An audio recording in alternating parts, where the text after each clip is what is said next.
जेव्हा हनुमंतराय आणि भगवान प्रभुरामचंद्र या दोघांची भेट झाली तेव्हापासून हनुमंतराय प्रभुरामचंद्रांच्या सानिध्यामध्ये सतत राहायचे.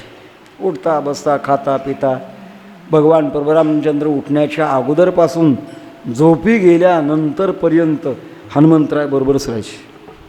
लंका जिंकली.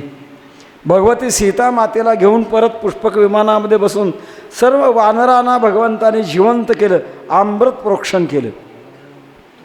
राक्षसांना मात्र जिवंत नाही केलं.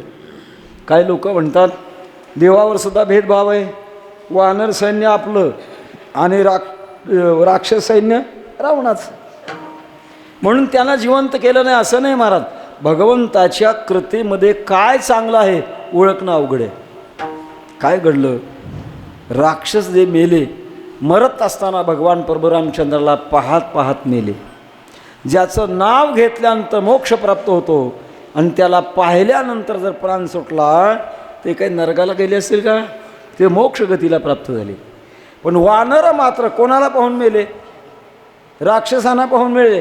म्हणून त्यांच्यावर अमृत सिंचन केलं आणि जिवंत करून परत अयोध्येला आणले. राज्याभिषेक झाला. राज्याभिषेक झाल्यानंतर हनुमंतराय सतत जवळ, बाजूला जायचेच नाहीत. भगवती सीता मातेला सुद्धा सेवा करणं अवघड होत चाललं आणि राजदरबारामध्ये एक गट तयार झाला. कोणता गट आहे? असंतुष्ट गट. आणि असंतुष्ट गट निर्माण झाल्यानंतर सगळे आले सीतामातेकडे. आई साहेब, आम्ही इतकं जवळ राहतो पण आम्हाला कुठली सेवा मिळत नाही. ते हनुमंतराय सगळी सेवा करतात, आम्ही काय नुसतं जोडायला आलो काय? आम्हाला सेवा पाहिजे. सीतामातेने सांगितलं खरं रे बाबा, तुमच्यासारखंच मलासुद्धा दुःख आहे. आता एक काम करू. काय काम करायचं? सेवा सगळे वाटून घेऊ आणि वाटून घेतलेली सेवा रजिस्टर करून टाकू. सगळी सेवा वाटून घेतली. प्रत्येक सेवकाने आपली आपली आपली आपली सेवा वाटून घेतली. हनुमंतराय जेव्हा दरबारामध्ये आले तेव्हा सीतामातेने बोलवलं, हनुमंता आजपासून ठराव बदलला आहे. काय? सेवा वाटून दिल्यात. हे पहा, भगवान प्रभुरामचंद्र उठण्यापासून तो झोपी जाईपर्यंत त्या सेवेची यादी वाचून दाखवली. हनुमंतराय म्हणतात, आईसाहेब माझं नाव कुठंच नाही. सीतामाता म्हणतात, हनुमंता भरपूर सेवा केली आहे, आता थांबा. नाही नाही नाही, सेवा मला मिळाली पाहिजे ना. कुठंच सेवा नाही तुमच्या यादीमध्ये. शेवटी हनुमंतरायाने सांगितलं, आईसाहेब राहिलेली सेवा मी घेऊ का? सीतामातेने विचार केला, आपण तर सगळी यादी केली, आता राहिलेली कोणती सेवा आहे? कोणती सेवा राहिली हनुमंता? जेव्हा भगवंताला जांभळी येईल तेव्हा चुटकी वाजवण्याची सेवा हे मला द्या. कारण आपल्याकडे नियम आहे, जांभळी आल्यानंतर चुटकी वाजवायची आणि राम राम राम काय आपल्याला आवडते देवाचं नाव घ्यायचं. जर चुटकी नाही वाजवली आणि देवाचं नामचिंतन नाही केलं आणि जांभळी तशीच दिली, आयुष्य कमी होतं शास्त्र आहे. त्याच्याकरता चुटकी वाजवली पाहिजे. तुमच्या यादीमध्ये ही सेवा कोणाला दिली नाही, मला द्या. सीतामाता अडचणीत पडल्या, अजून गाठलंच म्हणे यादी. पण हनुमंता ही सेवा मिळेल, पण जवळ थांबता येणार नाही, कुठेतरी दूर थांबावं लागेल. मग आता प्रभूंना जांभळी आली याचा निरोप मला कसा मिळणार? ते काय असेल ते असेल, जवळ नाही थांबता येणार. नाईलाजाने हनुमंतराय मंजूर करून घेतलं आणि राजवाड्याच्या गच्चीवर गेले. गच्चीवर गेल्यानंतर श्रीराम जय राम जय जय राम, श्रीराम जय राम जय जय राम, सुटक्याचा झपाटा आणि नामचिंतनाचा झपाटा. भगवान प्रभुरामचंद्र दरबारामध्ये आले. पाहतात तर हनुमंतराय नाही. भगवान प्रभुरामचंद्रांना सगळं कालं, न सांगता कळे अंतरीचे गुज, आता तुझे लाज तुझं देवा. भगवान प्रभुरामचंद्रांच्या लक्षात आलं, माझा हनुमंत मात्र याने जवळ ठेवला नाही, बाजूला टाकला त्याला.